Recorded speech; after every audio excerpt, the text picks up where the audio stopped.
Hi everyone, in front of me I've got REALME 11 Pro Plus, and let me share with you how to reset network preferences on this device.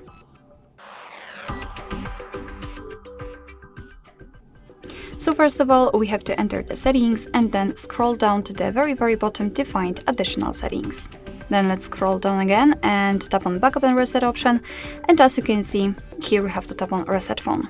At the top we've got the option we're looking for, so simply tap on it, and here under it, under the option, we've got the information that your device will reset Wi-Fi, Bluetooth and mobile data. So let's tap on reset network settings if you're ready, and after a while your device will inform you that we just successfully reset the network. Alright, so that will be all. Thank you so much for watching. I hope that this video was helpful, and if it was, please hit the subscribe button and leave the thumbs up.